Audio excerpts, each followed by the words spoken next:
All right, welcome back to the second half of our cybercrime lecture on digital piracy. We're going to take a little broader view of piracy in general in this subsection. And we're going to start by talking about how people kind of justify to themselves doing this illegal thing and acquiring intellectual property that they don't have a legal right to.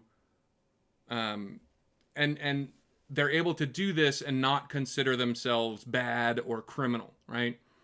And way back in the 1970s, I think it was the 70s, might have been the 50s. Anyway, long before I was born, two criminologists named Sykes and Matza came up with an idea they called techniques of neutralization.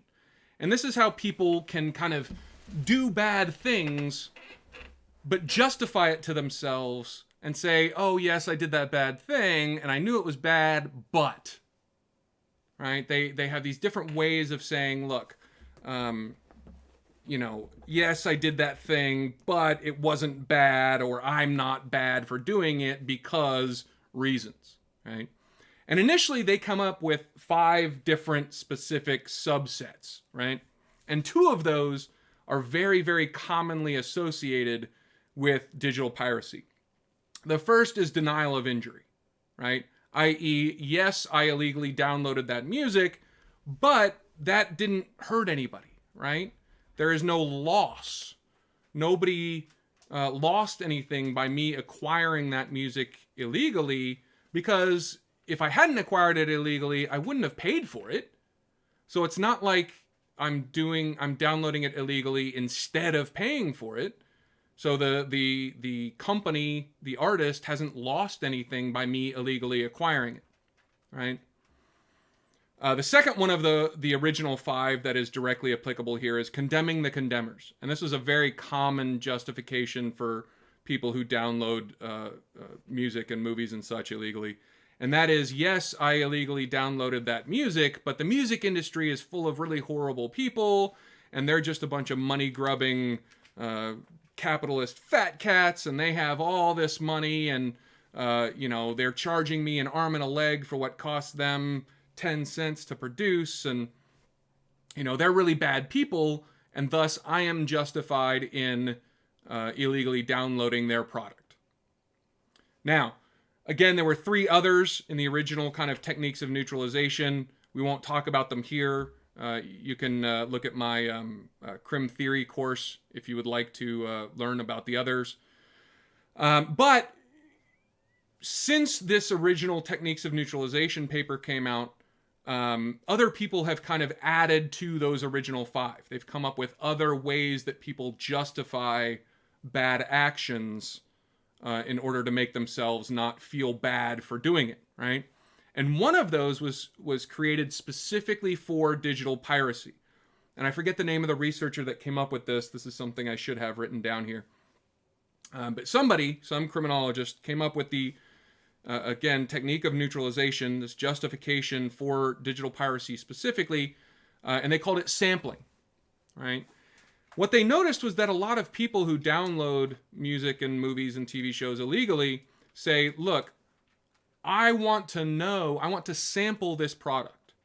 I want to know whether I like this music, whether I like this TV series, whether I like this art. And then if I do like it, I will go out and purchase it and give the creator, the artist, the company money. But if I don't like it, I don't want to waste money on it. So it's and in fact, this digital piracy actually increases my legal purchase of things, because when I go out to legally purchase things, I don't have to worry about whether I'm going to like it or not. I know I'm going to like it because I've already sampled it, and thus it increases my ultimate purchasing of these goods, specifically because I no longer have to worry about whether I'm going to like it or not. And there is some data to back this up. There is some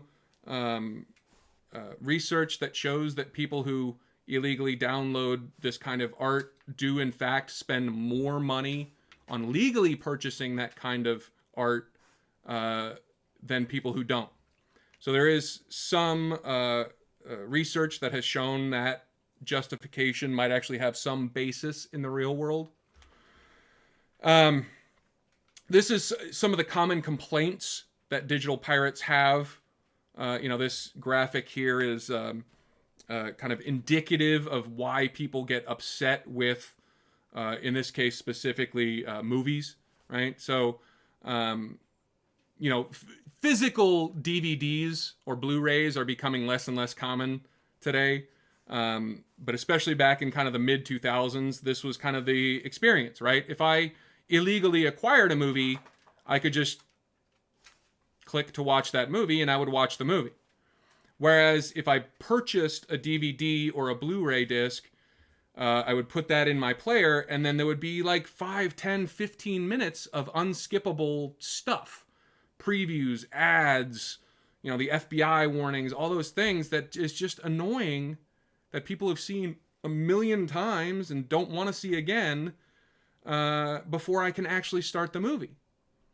So that's kind of one of the common reasons that people were upset and reluctant to acquire things in a legal way when it was so much easier and more convenient in lots of ways, not just from a cost perspective, but also from a time and effort perspective, to acquire things illegally. Now, streaming made it a lot less likely. When streaming became popular and easy, it reduced the amount of piracy that was happening, but not entirely. And there are still problems with streaming from an easy legal access perspective, right? One of those is that there are geographic restrictions on content. So if I'm here in the United States and I purchase Netflix, I can watch a certain, number of movies and television shows and stuff. But if I'm in another country, if I'm in Costa Rica and I get Netflix, I might not have access to all those movies and TV shows just because I am physically in another country where Netflix has different contracts and different copyright agreements. So, where I am physically dictates what I have access to, even with the exact same service that I'm paying the exact same amount of money for. For instance, I've had issues here where I wanted to watch certain television shows from the BBC, which is the television channel in the UK. And when I try to access those television shows, and this was many years ago, it said, "Oh, you're not in the UK, so you can't access Antiques Roadshow," or whatever it was I was trying to watch. I really love Antiques Roadshow. For those of you who haven't seen that show, great show. So one of the things that people have done in order to get around that is the use of VPNs, virtual private networks, which we talked about in an earlier section. So with the use of a VPN, I can I can choose a proxy in the UK. And now if I try to access those BBC shows, they don't see that I, as the end user, am in the United States. The only thing the BBC server sees is that I am accessing it from this proxy in the UK, and so it thinks, oh, this is a person who is in the UK, thus I'm going to give them access to all this content that they should have access to living here in the UK.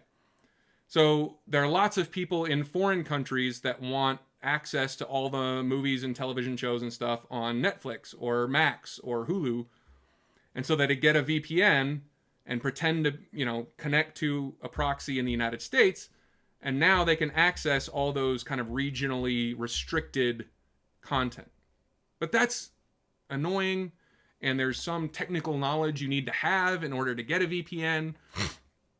So there are a lot of people who think, oh, I'm living in the Philippines and I can't access this content legally, even if I did pay for this service. So, well, I guess I'm going to the Pirate Bay to download it, right? The other big problem is the rise in the number and cost of streaming services. So many years ago, when Netflix first became really popular, Netflix had everything. You paid $10 or $12 a month or whatever it was, and Netflix had pretty much anything you could want. They had, all the latest movies and television shows and everything. And then there was, Amazon Prime, and then Hulu, and then Disney Plus, and Max, and Paramount Plus. And, now where there used to be one or maybe two or three streaming services that you had to pay for to get access to essentially whatever you wanted, now there's 8 or 9. And so all the money I'm saving by not paying for cable television, I'm now paying that exact same amount of money to get all these different streaming services with a little bit of what I want in each one. Now there's a lot of people saying, I wanted to just pay the $15 or whatever for one or two services that would let me access everything. Now I have to pay just as much as I used to pay with cable television. This is ridiculous. Now I'm going back to pirating again. So just the fact that everybody seems to want their own streaming service now is causing more and more people to go back to piracy rather than paying for a 9th or a 10th or an 11th different streaming service. Now, this is, again, kind of a very international issue, right? Copyrights and trademarks and patents are something that easily cross national boundaries and always have, right? And so the kind of laws and legal focus on this goes back long before the invention of the internet, even long before the invention of the computer. The really kind of the most important international law that governs intellectual property is the Berne Convention, which goes all the way back to 1886. So all the way, 150 years ago, a bunch of countries got together in Bern, which is the name of a city in Europe, and they kind of made a deal. They made an international treaty that says if a work is copyrighted in any one country that is signed up to this treaty, then every country signed up to the treaty has to treat it as if it was a legal copyright. So in other words, if I'm here in the United States and I copyright a new work, that copyright automatically applies to every country that is signed on to the Berne Convention, which in this day and age is basically everybody. Essentially every country in the world has now at this point signed on to this Berne Convention. I think there's like one or two small countries like North Korea or something that haven't signed up to it, but it's essentially every country in the world is now a part of this. So if I have something copyrighted anywhere, it applies everywhere. And we don't have to worry about, if I write a new book, I don't have to worry about copywriting it in the United States and the UK and Germany and Japan and Mexico. And, once it's copyrighted once, it's copyrighted everywhere, and every country is obliged under this law to respect that. Another thing that's kind of come about much more recently to work on enforcing intellectual property laws is the World Intellectual Property Organization, which is a sub-assembly, a subgroup of the United Nations. So the United Nations has only existed since, the late 40s. So this is obviously newer than that. But they're a group within the United Nations that goes after intellectual property copying or violations all over the world. They help countries kind of enforce these intellectual property laws against bad actors. Obviously, there are some countries around the world that are known for becoming a haven of people who want to copy software and movies and music and then make those available for purchase, but at much cheaper than normal rates. Because they can produce it essentially for free. I remember as a child, my parents took me all over Asia and the Pacific Rim. And even back then, this was the late 80s. Every country we went to, it seemed, we could go into like a night market and we would find VHS tapes of the latest movies for like $1. And obviously these were illegal copies. These weren't kind of legally acquired, legally purchased. You know, none of the money we paid for those movies actually went to the studios and the actors and everybody. But you could buy any movie you wanted for cheap as heck, and it was the same eventual product. So this World Intellectual Property Organization kind of helps countries enforce laws against doing things like that. Okay. Here in the United States, we've had a series of laws that make violation of copyright illegal, and more, given law enforcement more ability to help, and updated the laws for things like the internet, right? It all goes back to the Copyright Act of 1976, which makes intellectual property violations a felony if it reaches some level, right? So if you start selling music that you didn't produce, you just illegally acquired, and now I'm selling it and making a bunch of money off of these very cheap copies of this music, that is a felony and has been since 1976. 1997, obviously the internet's becoming more of a thing. This is now like, the MP3 file format is, I think, out by 97, but relatively new. Software copying was a huge problem. So that updated the law to say that not only is it a felony, but you can get up to 5 years in prison and a $250,000 fine for these intellectual property violations. And then just 1 year later, the Digital Millennium Copyright Act, which is a very controversial law.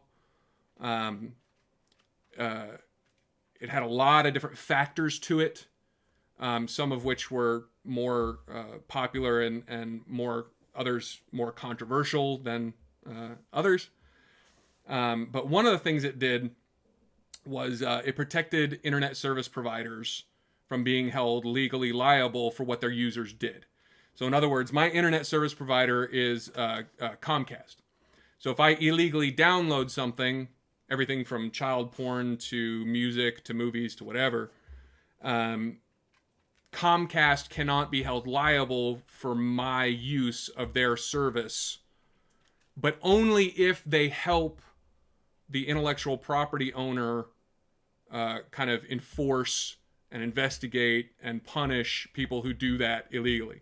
So if I were to go online right now and illegally download the newest Marvel movie, if my internet service provider kind of looked at their logs and said, oh, Kevin's downloading this movie illegally from a place we know it's not legally available, we're going to send him an email that says, hey, you're not allowed to do this, and if you keep doing this, your service is going to get cut off.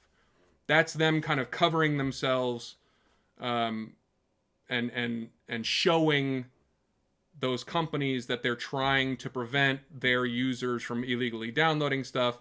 And as long as they do that, they can't be held legally liable for what their users end up doing. Now, one of the ways in which